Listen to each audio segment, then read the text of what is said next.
मित्रांनो, इथे शेतकरी लिक्विड फर्टिलायझर कसे सोडतात। दोन प्रकारे आपण लिक्विड फर्टिलायझर सोडू शकतो। एक तर शेतकऱ्यांकडे पिस्टन पंप असतात आणि पिस्टन पंपद्वारे ते खत सोडत असतात आणि दुसरं एक सिस्टम असतं इथे वेंचुरी। तर वेंचुरीमध्ये काय होतं की आपण जो खालचा मेन लाईन आहे ती सरळ लाईन आपल्या फिल्टरद्वारे आपल्या ड्रिपला गेलेली आहे, तर त्याला एक अटॅचमेंट असते वेंचुरीची। जेव्हा आपण हा कॉक पार्शियली बंद करतो तर वॉटर फ्लो इथून जातो या वेंचुरीमधून आणि वेंचुरीमध्ये हाय प्रेशर पाण्यामुळे एक व्हॅक्यूम क्रिएट होतं आणि इथून सक्शन होतं आणि हे जे आपण वॉटर सोल्युबल बनवले हे या सक्शनद्वारे सक केलं जातं आणि आपल्या सगळ्या झाडांच्या मुळाशी आपल्याला ते खत सोडता येतात ड्रिपद्वारे।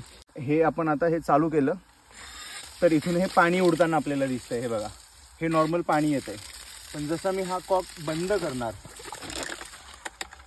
तर हे बघा आता इथे एक व्हॅक्यूम क्रिएट होणार।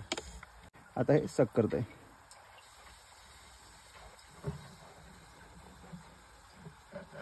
अशा प्रकारे हे खत आपले झाडांच्या मुळाशी जात आहे। तर मित्रांनो, कशी वाटली ही छोटीशी माहिती नक्की कमेंटमध्ये सांगा आणि नेहमीप्रमाणे लाईक करा, शेअर करा आणि सबस्क्राईब करा आपल्या चॅनलला।